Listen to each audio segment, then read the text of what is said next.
ব্যাপক প্রচারণায় জমে উঠেছে ভোটের মাঠ।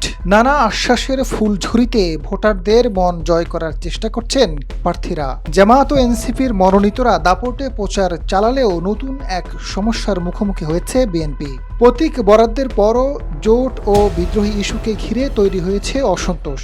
বিদ্রোহীদের কারণে বিএনপির দুর্গগুলো দুই ভাগে বিভক্ত হয়ে পড়েছে, যার ফলে অর্ধেকের বেশি আসন জামায়াতের হাতে চলে যেতে পারে বলে মনে করছেন বিশ্লেষকরা। বন্দরনগরী চট্টগ্রামে ১৬টি আসন, এর মধ্যে ৭টি নিয়ে অস্বস্তিতে রয়েছে ১৪ প্রার্থী। চট্টগ্রাম ২ আসনে নতুন সমস্যার মুখোমুখি বিএনপি, যেখানে দলের প্রার্থী সরোয়ার আলমগীরের মনোনয়নপত্র অবৈধ ঘোষণা করা হয়েছে। শেষ পর্যন্ত আপিল বিভাগের আদেশ বহাল থাকলে জামায়াতের নুরুল আমিন সহজ জয় পেতে পারেন। চট্টগ্রাম ৪ আসনে ১,৭০০ কোটি টাকা ঋণ খেলাপি বিএনপির আসলাম চৌধুরীর। প্রথমে তার প্রার্থীরা বাতিল হলেও আপিলে টিকে গেছে।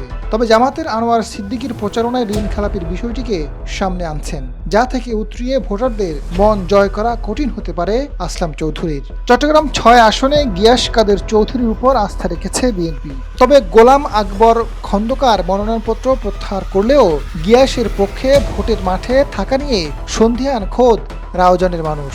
ফলে সুবিধা অবস্থানে রয়েছেন জামায়াতের মোহাম্মদ শাহজাহান মঞ্জু। চট্টগ্রাম ৮ আসনে অবশ্য ভিন্ন চিত্র। এখানে ডাক্তার আবু নাসেরকে সরিয়ে এনসিপির জুবাইরুল হাসান আরিফকে সম্মিলিতভাবে মনোনয়ন দেওয়া হয়েছে। ফলে বিএনপির এরশাদুল্লাহর জয় সময়ের ব্যাপার। চট্টগ্রাম ১২ আসনে জামায়াতের ডাক্তার ফরিদুল আলমকে ফিরিয়ে এনেছে। হঠাৎ প্রার্থী পরিবর্তনে এ আসনে টেনশন বেড়েছে বিএনপির এনামুল হক এনামের। চট্টগ্রাম ১৪ আসনে বিএনপির জসিমউদ্দিন আহমেদ, তার বিপক্ষে স্বতন্ত্র হিসেবে রয়েছেন মোহাম্মদ মিজানুল হক চৌধুরী ও শরীফুল ইসলাম রাহি।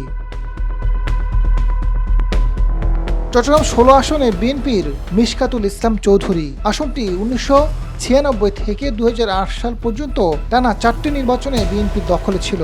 তবে এবার বিদ্রোহী হিসেবে মাঠে রয়েছেন মোহাম্মদ লিয়াকত আলী। এই অবস্থায় জামায়াতের একক প্রার্থী থাকায় আসনটি হাতছাড়া হতে পারে বিএনপির।